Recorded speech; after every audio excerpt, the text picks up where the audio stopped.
Hey yo, what's going on with the viewers of the tube? Tyler here of chicocrypto, coming to you guys not live, not in my studio, but back in beautiful Lisbon once again. And why do I say back? Well, I actually went to the down south region of Portugal, near Lisbon. It's called the Algarve region, and yeah, had some fun times. We went out partying, went to backcountry Portuguese rave with a lot of people in vans and hippies. I called it Hippie Hill, but yeah, it was a great time. But enough about, my weekend in Portugal. Let's talk about those crypto markets, beginning with Bitcoin and where the price is, because the price is on the up, down, all around. Yeah, but it's pretty special what happened. We were hitting down to the, high 59K, 60K support region, and people are like, whoa, Plan B's prediction is completely wrong.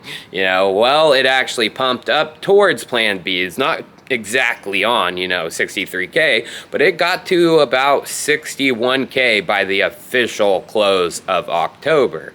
So he was only a few percentage, 3% off from the prediction, which is pretty dang spot on still.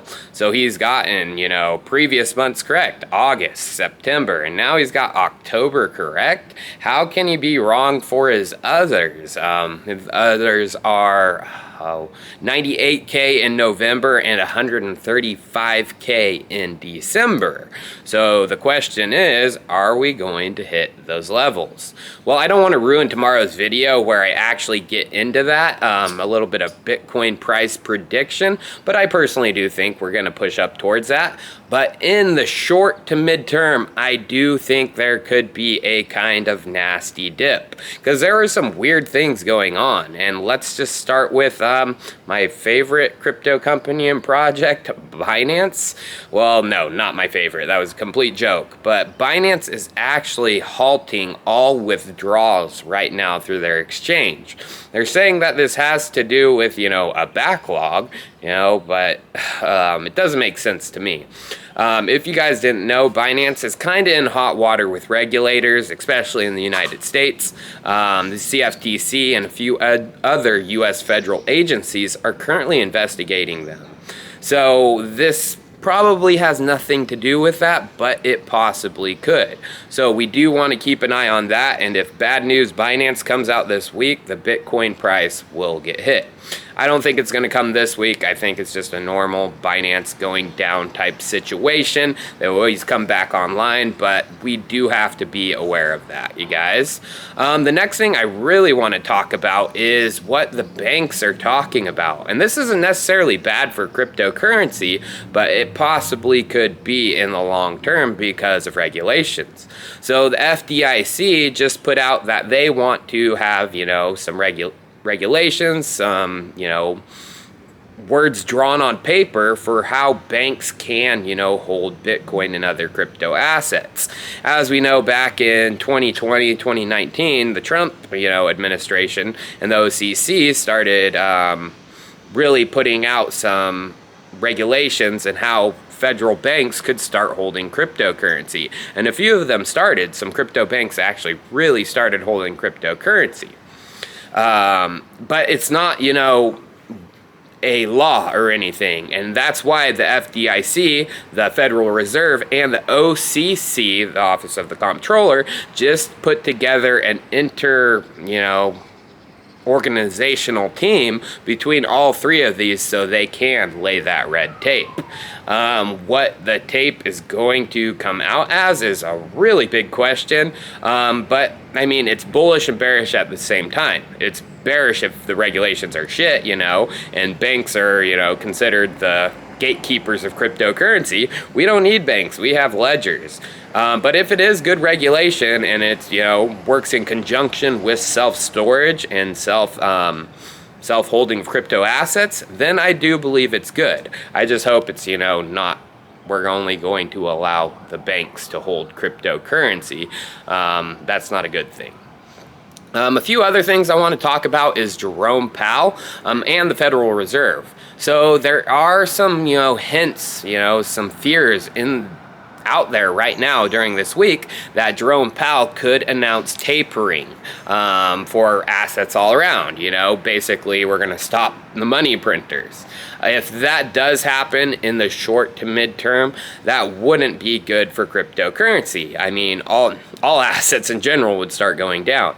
The world has been pumped with a crap ton of free money, including the crypto assets. A lot of that's bleeding from, you know, some of the larger investors who are getting into it. So if they announce tapering, that wouldn't be good for Bitcoin. No doubt about that. But now that I've talked a little bit about what could happen to Bitcoin in the short to midterm, beware, things could get crazy this week.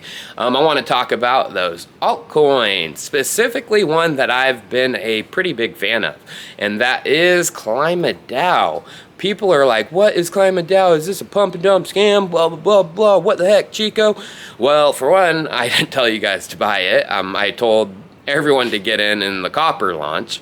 I am a big fan of ClimaDAO because what they're doing with carbon sequestering and locking up carbon through a protocol is pretty groundbreaking. But people need to realize that Clima is a fork of Olympus DAO. If you didn't know, when Olympus first came out, it had a massive pump and then a massive dump. The protocol was working itself out, and the same thing is going to happen with Clima. So, I mean, the big, you know, almost 50% loss that we've seen from the high of 3,500, I think it got to, is nothing that you need to be like extremely worried about. It will work itself out, and the price is going to find, you know, its base. With Olympus, the base is between about 1,200 to about 300. That's where the price has gone, you know, with Olympus DAO in its history. It hasn't gone above that very significantly, nor has it gone below that pretty significantly. If we could find a base with Clima in between, you know, 1,000 to 3,500, I would be so ecstatic, you guys. And there's a lot of people supporting now Olympus DAO and ClimaDAO. As we know, Mark Cuban, he's one of the supporters, not supporters, he hasn't publicly stated, you know, I love Olympus DAO, but in some of his public wallets, we have seen that Clima and Olympus is in there. And I showed in my video, it's very interesting that pre-Clima was in there, because pre-Clima was held for only advisors, investors, and the team. So Mark Cuban isn't in. He might be an advisor, I don't know, but most likely not an advisor. He's most likely not part of the team, so he must be an investor in Clima, or he wouldn't have those tokens, unless someone just dropped him a massive amount, which I don't think so. I mean, Cuban's rich enough, but you never know what happens in the crypto markets. But we do know, you know, Cuban is getting involved with Olympus DAO, as he's staked it and unstaked it more than a few times. So there was also some really big, you know, Twitter influencers, a guy who's been on Shark Tank. I can't remember his name off the top of my head, but he wasn't, you know, a staple on Shark Tank. He was just on there a few times. He tweeted, GM, good morning, 3-3. And then two other big people tweeted about it as well. So not bad news for, you know, the Clima Olympus team out there. I'm hodling and hodling strong. But I want to end this episode off with Polkadot, as the parachain auctions, they begin November 14th. I'm pretty dang sure that is the correct date, and that's massive for the Polkadot ecosystem. As we know what happened with Kusama, the supply starts to get locked up and the price keeps going. I mean, Kusama, from the start of the parachain auctions to, you know, their second round, it pumped to pretty much close to $400, and I think before that it was around 180. So I do see a similar thing happening with Polkadot, even though it is a higher market cap. People are going to really start to feel the FOMO when Polkadot is starting to be locked up in these parachain auctions, and the supply starts to go down and down. It's all supply and demand. You know, the less Polkadot that's on exchanges, you know, and the more people buy it to participate in these, the higher the price will go. Who is going to win the first parachain auction? It's going to be a big fight. I mean, there's a lot of rich people, a lot of rich whales out there that support different projects out there. I do personally want it to be Moonbeam, Moon River on Kusama, because Moonbeam is an EVM chain, and Polkadot needs that out the gate. A solid EVM, parachain where some of these dApps can launch on top of, get the DeFi infrastructure built.